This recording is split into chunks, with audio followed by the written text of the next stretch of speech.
dear friends, we have studied yesterday what is catalyst, what is catalysis. जो substance किसी reaction के rate को alter कर देता है और रिएक्शन के बाद उसी प्रकार अपना प्रॉपर्टीज और अमाउंट में वापस मिल जाता है, वो कैटलिस्ट है और यह घटना कैटालिसिस है। कैटलिस्ट का यूज पहले हम लोग रिएक्शन के रेट को बढ़ाने के लिए ही करते थे, आजकल उसको निगेटिव और पॉजिटिव कर दिए। जो रेट ऑफ रिएक्शन को बढ़ाता है वो पॉजिटिव कैटलिस्ट और जो घटाता है वो निगेटिव कैटलिस्ट। जनरली हम लोग रेट बढ़ाने के लिए यूज करते हैं, कभी कभी जो एक्सप्लोसिव रिएक्शन है या कोई कंपाउंड का डिकम्पोजिशन है वहां यूज करते हैं निगेटिव कैटलिस्ट को रेट घटाने के लिए। ठीक है, फिर टर्म आया उसमें प्रोमोटर्स एंड पॉइजन। जो कैटलिस्ट के कैटालिटिक एक्टिविटी को इंक्रीज कर देता है वो है प्रोमोटर, और जो कैटलिस्ट के कैटालिटिक एक्टिविटी को डिक्रीज कर देता है वो है पॉइजन। हम लोग कुछ एग्जांपल ही पढ़ा उसका। फिर हम लोग पढ़े कि कैटलिस्ट दो तरह का होता है, या कैटालिसिस कहिए, होमोजेनियस एंड हेटेरोजेनियस। जिस प्रोसेस में रिएक्टेंट, रिएजेंट और कैटलिस्ट सेम फेज का होगा, physical state, gas gas gas, liquid liquid liquid या सॉलिड सॉलिड सॉलिड, वो कहलाएगा होमोजेनियस। रिएक्टेंट भी लिक्विड, रिएजेंट भी लिक्विड, कैटलिस्ट भी लिक्विड। याद रखिए, प्रोडक्ट से कोई मतलब नहीं है। किसी किसी बुक में लिख दिया है रिएक्टेंट, प्रोडक्ट्स एंड कैटलिस्ट, तो वो मिस्टेक है। बट प्रोडक्ट क्या बनेगा उससे मतलब नहीं अपना, चूंकि कैटलिस्ट तो रिएक्टेंट और रिएजेंट के साथ में भाग लेता है, तो उनके साथ उसको होमोजेनियस होना है, सेम फिजिकल स्टेट में होना है। इसलिए रिएक्टेंट, रिएजेंट, कैटलिस्ट अगर सेम फिजिकल स्टेट में है तो वो होमोजेनियस है, अगर डिफरेंट है तो हेटेरोजेनियस। जैसे गैसियस रिएक्शन में सॉलिड कैटलिस्ट हो, लिक्विड रिएक्शन में सॉलिड कैटलिस्ट हो या गैस कैटलिस्ट हो, तो ये होगा हेटेरोजेनियस कैटालिसिस। ठीक है, तो फिर उसका हम लोग मैकेनिज्म भी पढ़े। मैकेनिज्म हमने पढ़ा कि होमोजेनियस और हेटेरोजेनियस का कैटालिटिक मैकेनिज्म अलग अलग है। होमोजेनियस रिएक्शन में कैटलिस्ट रिएक्टेंट से कंबाइन करके एक अनस्टेबल इंटरमीडिएट बनाता है, जो खुद डिकम्पोज होकर या दूसरे रिएजेंट से रिएक्शन करके प्रोडक्ट देता है। तो वो जो पहला स्टेप है कैटलिस्ट का एक रिएक्टेंट के साथ रिएक्शन करना, वो थोड़ा फास्टर होता है, और सेकेंड स्टेप तो और भी फास्ट हो जाता है, इसलिए रेट ऑफ रिएक्शन बढ़ जाता है। और हेटेरोजेनियस में है कि हेटेरोजेनियस कैटलिस्ट सरफेस प्रोवाइड करता है जिस पर रिएक्टेंट और रिएजेंट आकर एब्जॉर्ब हो जाते हैं।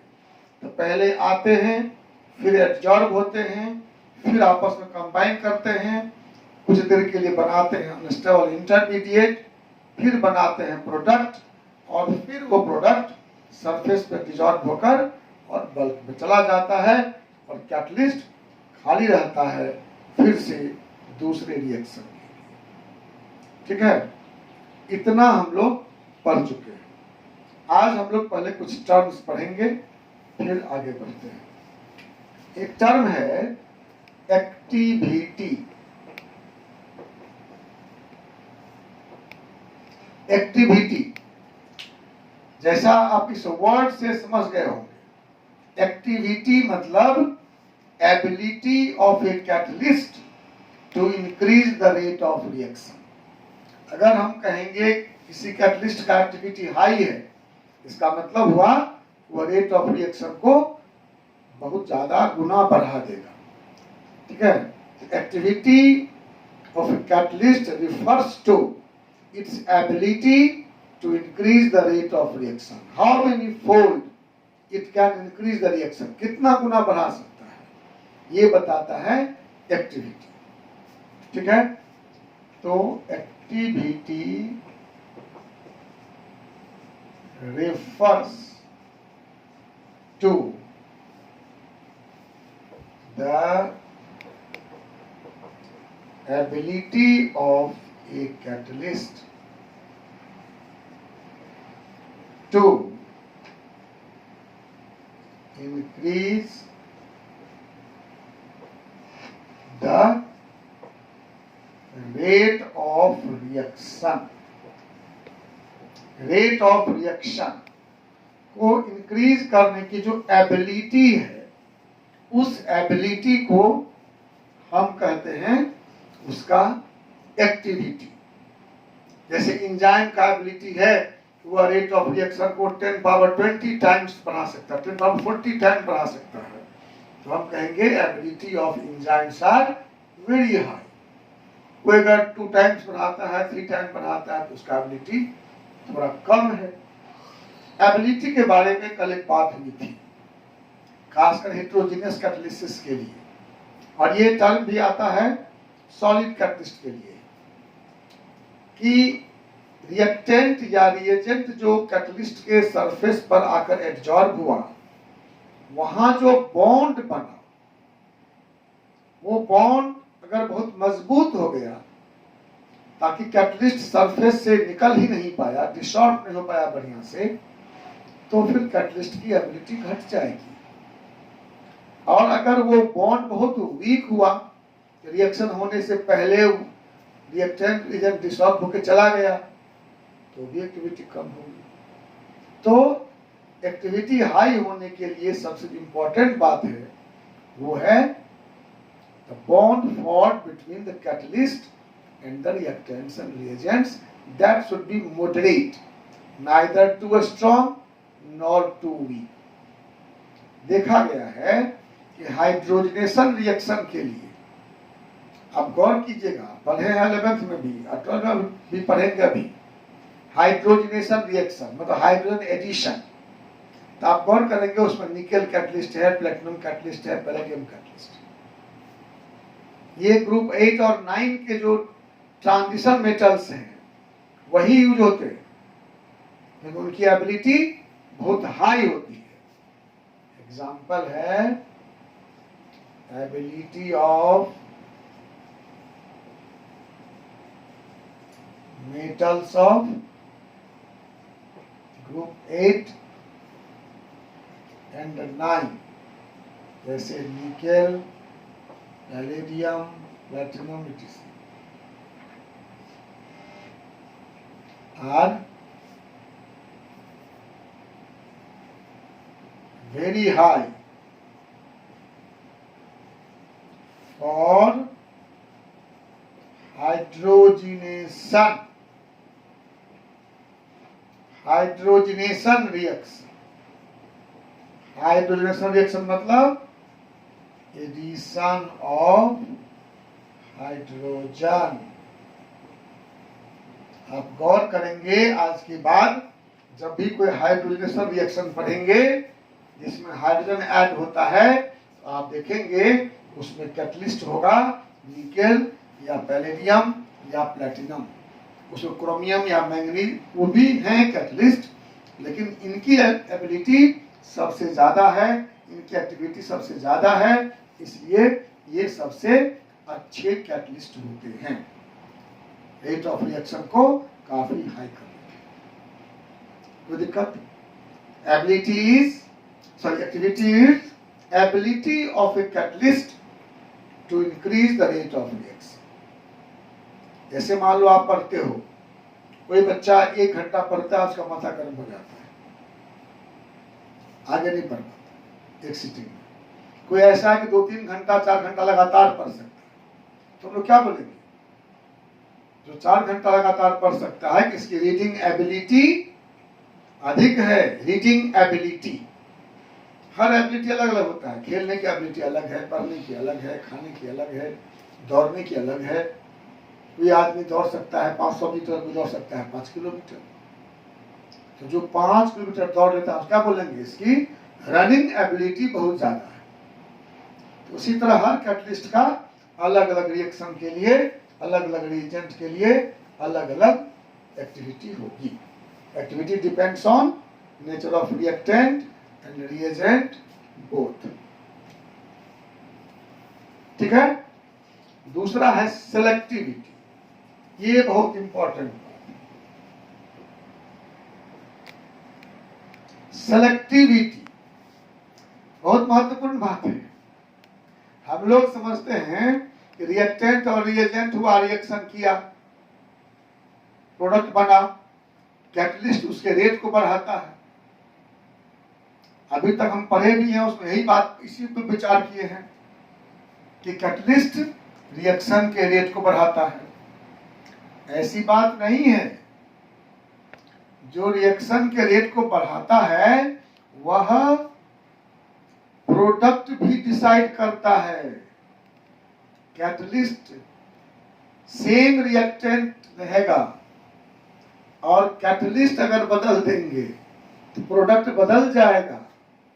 ये नया कंसेप्ट लीजिए आप। रिएक्टेंट और रिएजेंट की ही एबिलिटी नहीं है, और बातें हैं, हम लोग पढ़ेंगे आगे। कलेक्टर सिंह केसरी की कविता है परिचयहीन, अगर आप पढ़े होंगे, उसमें लिखा हुआ है, सृष्टा सदा सृष्टि में छिपा, कला ही मुख्य कलाविद गौन। सृष्टा सदा सृष्टि में छिपा, कला ही मुख्य कलाविद गौन। मतलब क्या कि जो रचना करता है वो बेनामी होता है, गुमनामी होता है। हम जो देखते हैं वही समझते हैं। हम किसी रास्ते से गुजरते हैं, किसी फुलवारी में सुंदर फूल देखते हैं, हम कहते हैं वाह कितना अच्छा फूल है। हम ये कभी नहीं सोचते हैं कि इस फूल को गाया होगा वो माली कैसा होगा, या इसमें और कौन कौन लोगों की भूमिका है कि इतने सुंदर फूल हुए। वही बात रिएक्शन में भी है। हम लोग देखते हैं कि ये रिएजेंट रिएक्टेंट था, मिलकर प्रोडक्ट दे दिया। ऐसा नहीं होता है। सिर्फ reactant and reagent can not decide the product. उसमें कैटलिस्ट भी है, और कैटलिस्ट ही नहीं है, सॉल्वेंट भी है। Solvent also plays an important role to decide the product from same reactant. You will see later. अगर केमिस्ट्री आगे पढ़ेंगे तो आपको ये सब दिखाई देगा कि सिर्फ रिएक्टेंट, और अभी मैं दिखाता हूं एग्जाम्पल, आपके बुक में दिया हुआ है। सेम रिएक्टेंट है, सेम रिएजेंट है, कैटलिस्ट बदल गया, प्रोडक्ट बदल जाएगा।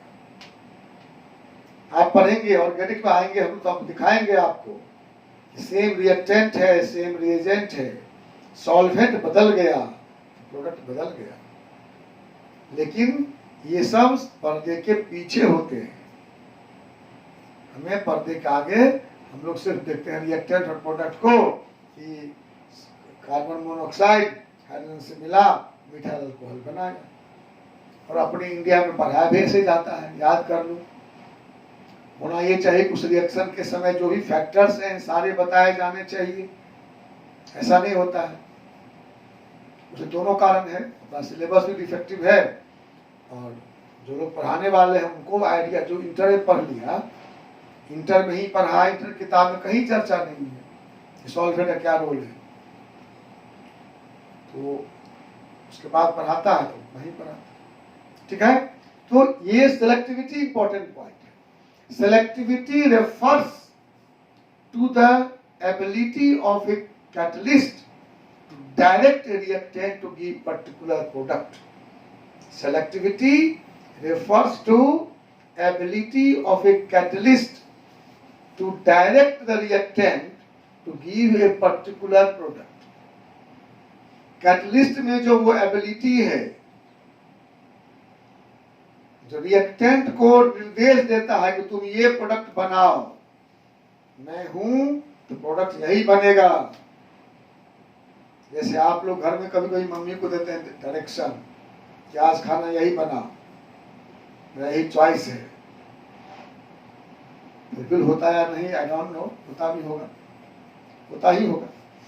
उसी तरह से कैटलिस्ट भी डायरेक्ट करता है रिएक्टेंट को कि तुम क्या बनाओगे product. Selectivity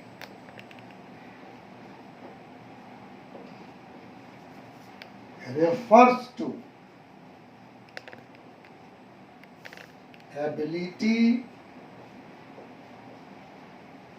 of a catalyst to direct a reactant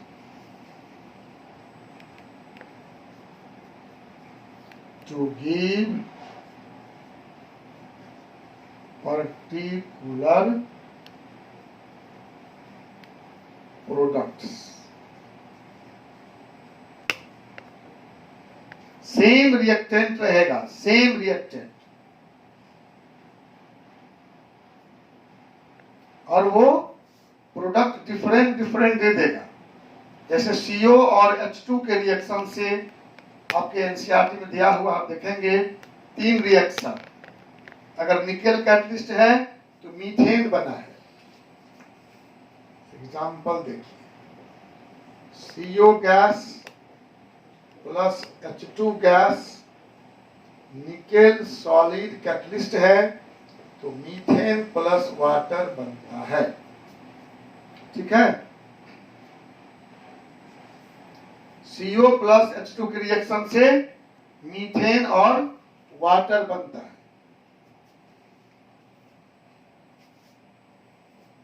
और इसी COH2 से अगर जिंक ऑक्साइड कैटलिस्ट लेंगे, क्रोमिक ऑक्साइड लेंगे तो मिथाइल अल्कोहल बन जाएगा।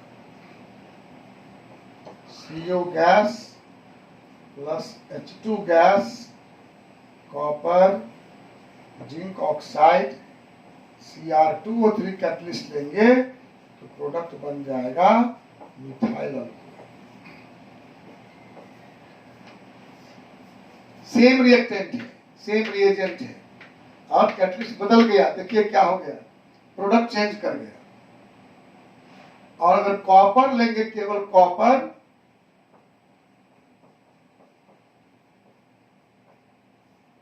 कॉपर कैटलिस्ट लेंगे तो फॉर्मल्डिहाइड बन जाएगा, मीथेनल। इसका नाम मीथेनल या कॉमन नाम है फॉर्मल्डिहाइड।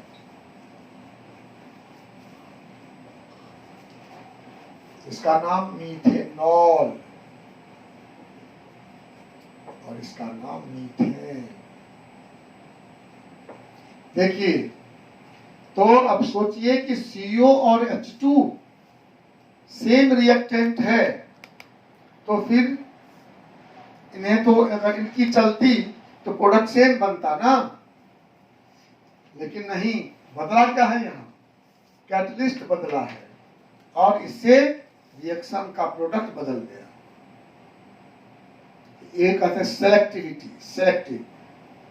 ठीक है, कि वो डायरेक्ट करता है कि रिएक्टेंट को कि प्रोडक्ट तुम क्या बनाओगे। ठीक है, ये दो एबिलिटी बहुत इंपॉर्टेंट है सॉलिड कैटलिस्ट के लिए। मेनली दो इंपॉर्टेंट है, एक्टिविटी और selectivity.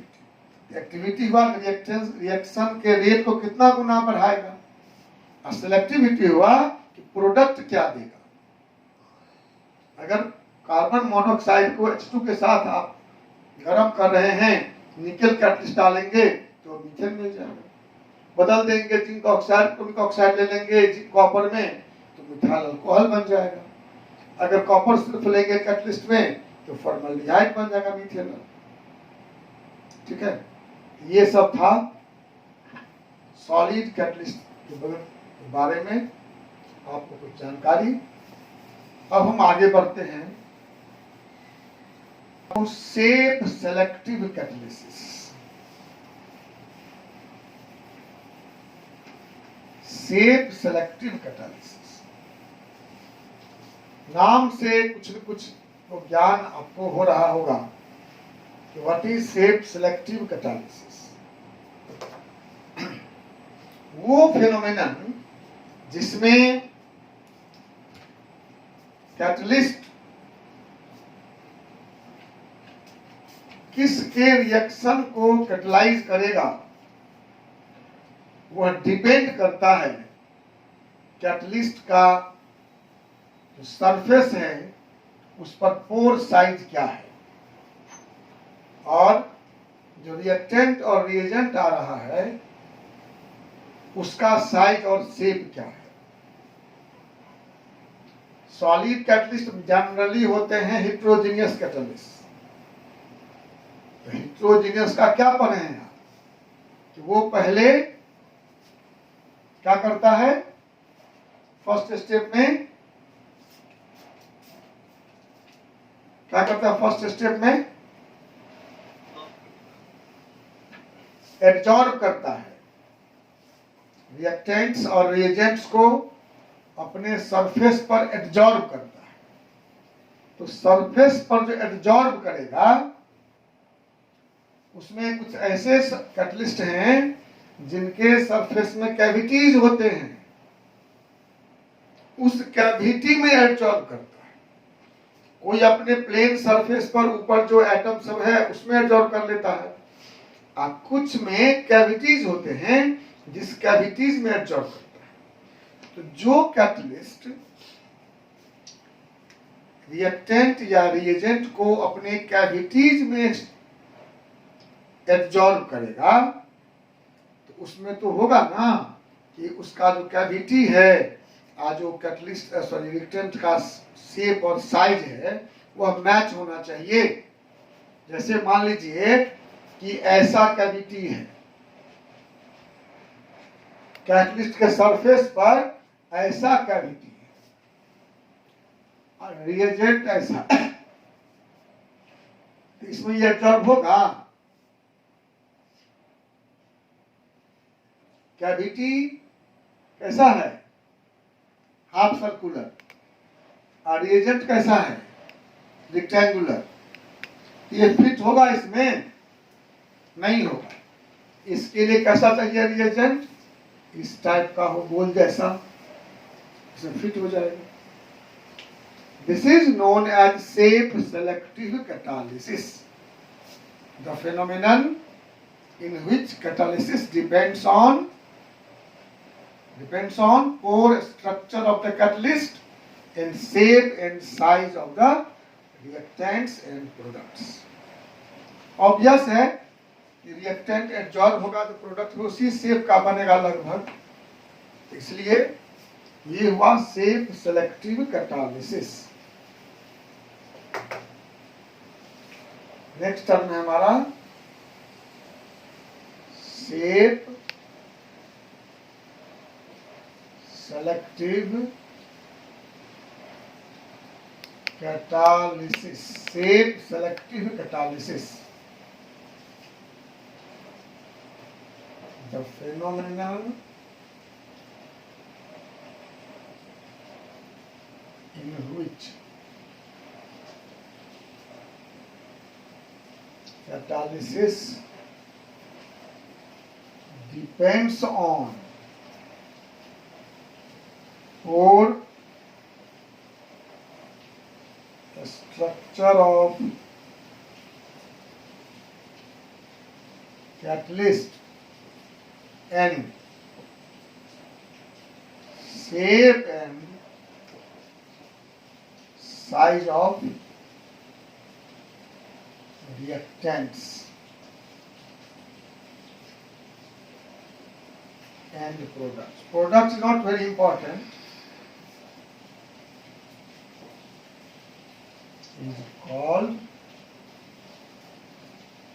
shape selective catalysis. Shape selective catalysis, जो जिस घटना में कैटालिसिस डिपेंड करता है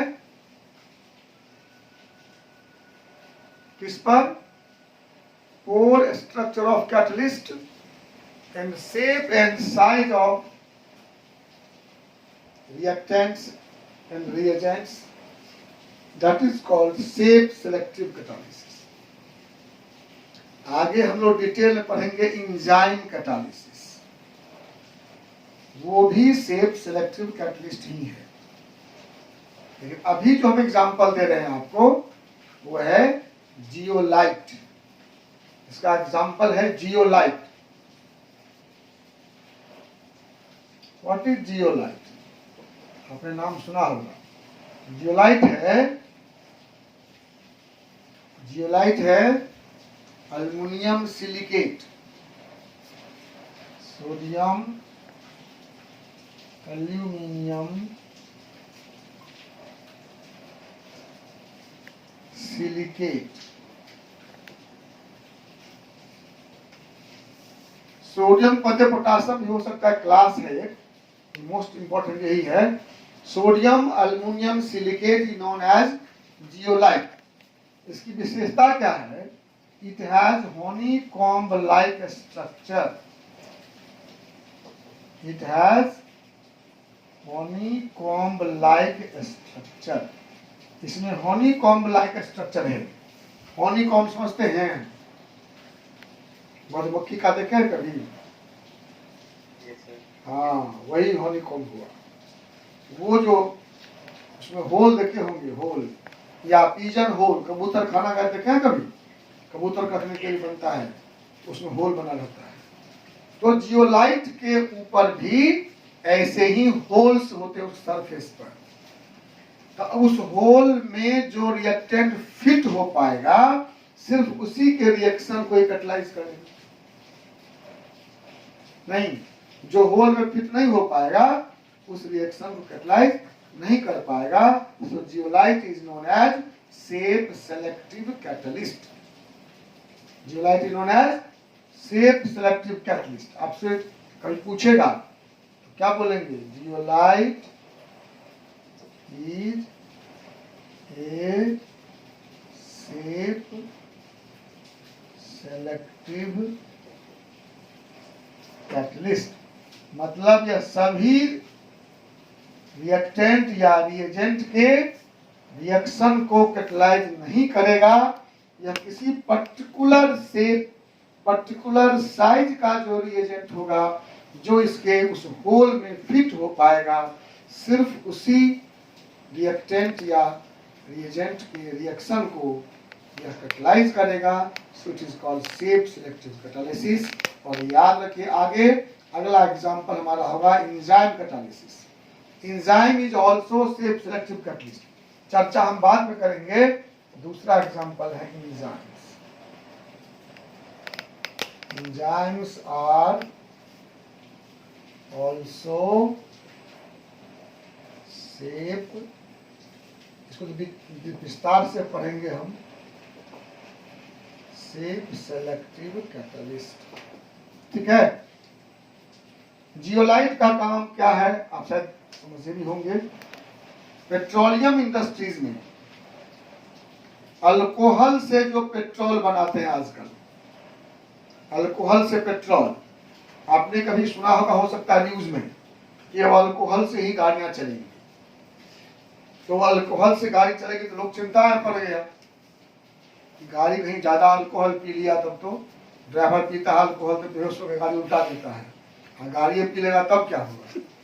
नहीं, तो उसमें ऐसा है कि अल्कोहल गाड़ी को देंगे तो उसको पेट्रोल में कन्वर्ट कर लेगा, चिंता की बात नहीं है। और पेट्रोल बना के तो वो वहां जो बनेगा वो जियोलाइट रहेगा, ZSM5, ZSM5 आपको जरूरत पड़ सकती है।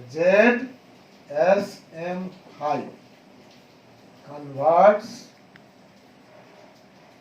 अल्कोहल इनटू पेट्रोल, गैसोलीन बोलते हैं, पेट्रोल गैसोलीन। ठीक है। और भी जो हाइड्रोकार्बन्स हैं उसका क्रैकिंग, इसी पेट्रोल बनता है। पेट्रोल जानते हैं ना, मिडिल क्लास का हाइड्रोकार्बन है, मीडियम। ये 4 से 8 कार्बन के हाइड्रोकार्बन होते हैं। तो बड़ा बड़ा जो हाइड्रोकार्बन है हमारा, उसको हम ब्रेक करके छोटा करते हैं, तो वो भी पेट्रोल बनता है। क्रैकिंग कहते हैं उसको, क्रैकिंग आइसोमेराइजेशन स्ट्रेट चेन का कंपाउंड है, वह ब्रांच चेन का बन जाएगा। Zeolite is also used for cracking and isomerisation of hydrocarbons.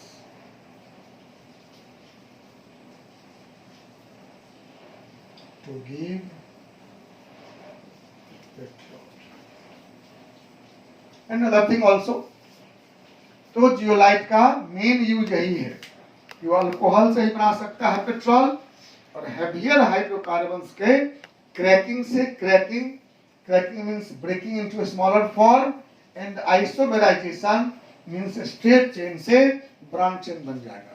Hexane रहेगा तो उसे मिथाइल पेंटेन बन जाएगा, 2,2-डाइमिथाइल ब्यूटेन बन जाएगा, तो बड़ा चेन छोटा हो जाएगा, तो उसका मेल्टिंग बॉइलिंग पॉइंट चेंज होगा, समझते हैं आप, तो उसका यूजफुलनेस बढ़ जाएगा। जैसे जो सॉलिड हाइड्रोकार्बन है, बहुत लॉन्ग चेन हाइड्रोकार्बन सॉलिड है, तो ब्रेक हो जाएगा तो लिक्विड बन जाएगा, लिक्विड बन गया तो केरोसिन ऑयल बन गया, पेट्रोल बन गया, डीजल बन गया, तो फ्यूल में काम आ गया। तो ये होते हैं using zeolites as catalyst. Zeolite is very important industrial catalyst, और इसके बहुत सारे यूज हैं। मेन यूज इसका है पेट्रोलियम इंडस्ट्रीज में, जहां हम हैवियर हाइड्रोकार्बन्स को लोअर बदलते हैं, या हम एक कंपाउंड से दूसरा कंपाउंड बनाते हैं। Any question? अभी तक में कुछ क्वेश्चन है तो बताइए। किसी का मन में कोई प्रश्न? अगर बाद में ही प्रश्न आए तो आप YouTube के चैट बॉक्स में क्वेश्चन लिख सकते हैं, आपको आंसर मिल जाएगा, या व्हाट्सएप ग्रुप पर भी लिख सकते हैं, कोई हर्ज नहीं है, वहां से भी आंसर मिल जाएगा। ठीक है, थैंक यू वेरी मच। हाँ, कल नहीं बना, हम बना।